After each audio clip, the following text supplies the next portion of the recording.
अस्सलामुअलैकुम, welcome to our channel. आज का हमारा टॉपिक है Erikson's theory of psycho social development.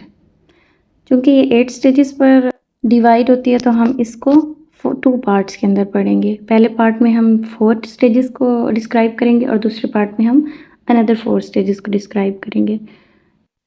Psychosocial development means psycho relates to mind and behavior and social relates to society and community। इसका मतलब क्या हुआ कि study the inter relationship between society, community या culture with mind and behavior or human development। And this theory was represented by Erik Erikson। अब सबसे पहले हम इसका थोड़ा सा ओवरव्यू ले लेते हैं एरिक्सन की थ्योरी का। तो फर्स्ट पॉइंट इसका क्या है? फर्स्ट पॉइंट इसका ये है कि ये जो थ्योरी है ना, ये एपिजेनेटिक प्रिंसिपल्स को फॉलो करती है। अब एपिजेनेटिक प्रिंसिपल क्या होता है कि जो ह्यूमन है ना, वो एक सीक्वेंस के अंदर ग्रो करता है over a long period of time. यानी कि टाइम के अंदर एक सीक्वेंस, एक स्टेज चलती है, वो ग्रो होती है, फिर उसके बाद एक और स्टेज आती है और उसके बाद एक और स्टेज आती है। इसको कहते हैं एपिजेनेटिक प्रिंसिपल। ये इसका फर्स्ट पॉइंट है। और दूसरा पॉइंट है कॉन्फ्लिक्ट, कि हर स्टेज के अंदर कोई ना कोई कॉन्फ्लिक्ट अराइज करता है। और तीसरा पॉइंट है इसका मास्टरी। वो ये क्या है कि जो कॉन्फ्लिक्ट अराइज करेगा हर स्टेज के अंदर, हमने उसको मास्टर कैसे करना है। तो हम जो उसको मास्टर करेंगे उस चीज़ को कहते हैं ईगो स्ट्रेंथ। यानी कि हर पॉइंट में क्या होगा, हर स्टेज पे ये होगा कि आपके अंदर एक पॉजिटिव चीज़ भी अराइज करेगी और एक नेगेटिव भी। अब आपने क्या करना है कि नेगेटिव वाली को अगर ओवरकम करना है तो वो थ्रू ईगो स्ट्रेंथ ओवरकम करना है। यानी कि अगर आप किसी स्टेज पर फेल हो जाते हो तो आपने ये नहीं समझना कि आप फेल हो गए हो। आपने ये करना है कि आपकी ईगो कहती है कि नहीं, that is not the end of life. मैं इस चीज़ को ओवरकम करूँगा और मैं इस हार को जीत में बदलूँगा। और वो ट्राई करता है और वो नेक्स्ट टाइम उस चीज़ के अंदर पास आउट हो जाता है। तो वो चीज़ उसके अंदर पॉजिटिविटी क्रिएट करती है। इसको ईगो स्ट्रेंथ बोलते हैं। अब इसकी पहली स्टेज की तरफ आ जाते हैं, जो कि है ट्रस्ट वर्सेस मिसट्रस्ट।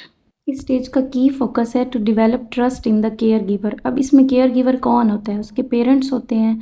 अब इसमें क्या होता है, बच्चे के अंदर ये ट्रस्ट डेवलप होता है या फिर मिसट्रस्ट डेवलप होता है। और ये स्टेज हमारी फंडामेंटल स्टेज है, क्योंकि इसमें जो बच्चा है वो टोटली तौर पर डिपेंडेंट होता है अपने पेरेंट्स पे, फूड के लिए, अपनी इमोशनली लव अटैचमेंट्स के लिए, अपनी सारी इमोशंस के लिए। तो अगर उसके पेरेंट्स उसको प्रॉपर हर चीज़ प्रोवाइड करते हैं, इमोशनली अवेलेबल रहते हैं उसके लिए, उसको उसके टाइम पर मिल्क प्रोवाइड करते हैं, जो जो चाहिए होता है वो प्रोवाइड करते हैं, लव एंड अफेक्शन प्रोवाइड करते हैं, तो उसके अंदर एक ट्रस्ट डेवलप हो जाएगा। और अगर वो उसके लिए इमोशनली अनअवेलेबल रहते हैं, जब वो रो रहा होता है तो वो केयर नहीं करते, तो उस बच्चे के अंदर एक मिसट्रस्ट वाली चीज़ डेवलप हो जाएगी। ट्रस्ट डेवलप होगा तो वो सोचेगा आर दीज पीपल ट्रस्टवर्दी। और अगर मिसट्रस्ट डेवलप होगा तो वो सोचेगा I don't trust this world any more. और इसके अंदर जो वर्चू डेवलप होता है दैट इज़ होप। इसी के साथ फर्स्ट स्टेज कंप्लीट होती है और दूसरी स्टेज है autonomy versus shame and doubt. That is very important part. इसका की फोकस है to develop a sense of autonomy in child's behaviour. अब ऑटोनॉमी क्या होती है? उसके बिहेवियर में होती है। यानी कि अब बच्चा क्या है, बच्चा चलना शुरू किया है, उसने पहनना, खेलना, खाना पीना सब कुछ शुरू किया है। तो इसके अंदर क्या कॉन्फ्लिक्ट अराइज होता है, child desire versus parent control. अब अगर उसकी डिज़ायर कर रही है कि मैं इस टाइम पे खेलूँ तो वो खेलेगा। अब अगर उसके अंदर ये ऑटोनॉमी है ना, उसने अपनी मर्ज़ी की चीज़ करना शुरू किया है। लेकिन अगर पेरेंट उसको कंट्रोल कर रहा है और वो कहता है ऐसे नहीं खेलो, गंदे हो जाओगे, ये नहीं करो, वो नहीं करो, तो वो चीज़ उसके अंदर क्या अराइज करेगी, कॉन्फ्लिक्ट अराइज करेगी और उसके अंदर शेम डेवलप हो जाएगा। तो इस स्टेज पे जो करेगा कि मुझे जो रोल प्ले करते हैं ना, वो पेरेंट्स प्ले करते हैं कि बच्चे को इनकरेज करें अकॉर्डिंग टू हिज डिज़ायर। जब वो इनकरेज करेंगे तो उसके अंदर ऑटोनॉमी होगी। ऑटोनॉमी का मतलब होता है कि अपने काम खुद से करने की काबिलियत। वो सोचेगा मैं ये काम कर सकता हूँ। और अगर उसके पेरेंट्स उसको बस कंट्रोल ही करते रहेंगे तो उसके अंदर शेम और डाउट हो जाएगा। वो सोचेगा कि मैं कुछ नहीं कर सकता। फिर यहाँ पर जो वर्चू अराइज होगा वो होगा विल मतलब मर्जी उसकी, बच्चे की। नेक्स्ट स्टेज है प्री स्कूलर जो एज है, initiative versus guilt 3 to 5 years। अब इनिशिएटिव वर्सेस गिल्ट में क्या होता है कि बच्चा थोड़ा बड़ा हो गया है, अब उसके अंदर कुछ चीज़ें डेवलप हो रही हैं, लाइक क्यूरियोसिटी। वो वर्ल्ड को एक्सप्लोर करना चाह रहा है, वो कुछ एडवेंचर करना चाह रहा है। लेकिन यहाँ पर जो कॉन्फ्लिक्ट राइज होता है वो क्या होता है कि बच्चे की डिज़ायर वर्सेस पेरेंट्स एक्सपेक्टेशन। अब बच्चे की डिज़ायर क्या है कि वो इनिशिएटिव लेना चाहता है।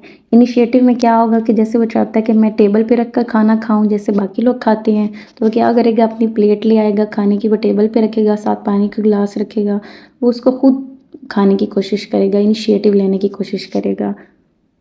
लेकिन अगर पेरेंट्स ये एक्सपेक्ट करेंगे कि बच्चा है वो साफ़ सुथरा खाना खाएगा, ना वो टेबल गंदा करेगा, ना वो हैंड गंदे करेगा, तो ये पेरेंट्स की एक्सपेक्टेशंस रॉन्ग होंगी। पेरेंट्स क्या करेंगे, उसको डिस्करेज कर रहे हैं कि तुम ऐसे नहीं खाओ, प्लेट नहीं रखो प्लेट तोड़ दोगे, गिलास नहीं रखो गिलास तोड़ दोगे। तो वो इस डर के अंदर भी गिलास तोड़ सकता है। और बच्चा है तो ज़ाहिर है कुछ ना कुछ चीज़ें गंदी करेगा, लेकिन पेरेंट्स की एक्सपेक्टेशंस क्या है कि वो हमारी तरह से खाना खाए। तो ये डिस्करेजिंग बिहेवियर है।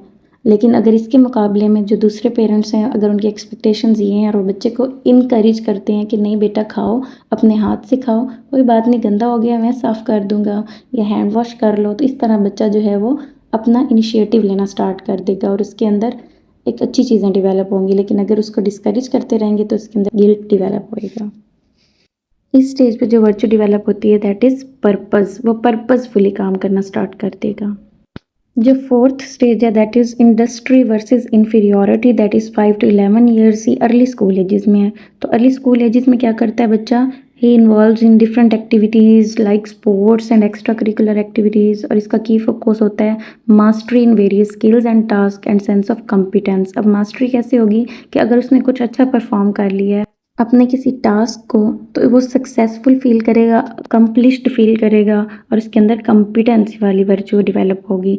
और इसके लिए क्या होना चाहिए, उसको फीडबैक मिलनी चाहिए, प्रॉपर इंकरेजमेंट मिलनी चाहिए पेरेंट्स की तरफ से भी और टीचर्स की तरफ से भी। तो इस स्टेज पे कौन लोग मेन रोल प्ले करते हैं, पेरेंट्स एंड टीचर्स। तो वो अगर उसकी सक्सेस पे उसको इनकरेज करेंगे तो उसके अंदर कॉम्पिटेंस राइज होगी। और अगर वो उसको डिस्करेज करते रहेंगे और उसको कहेंगे कि नहीं नहीं ऐसे मत करो, तुमसे ये नहीं होगा, ये ना खेलो, और तो फिर वो क्या कहेगा, वो कंपेयर करेगा अपने आप को अपनी क्लास फेलो से कि ये लोग तो करते हैं तो इनसे हो रहा है, मुझसे नहीं हो रहा, तो मीन्स मैं इनसे इन्फीरियर हूँ।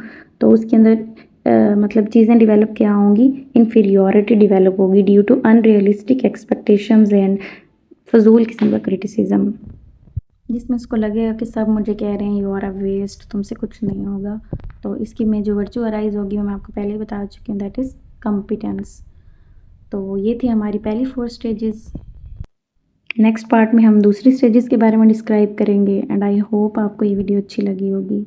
Kindly like this video, do share and comment and follow and subscribe please. Thank you.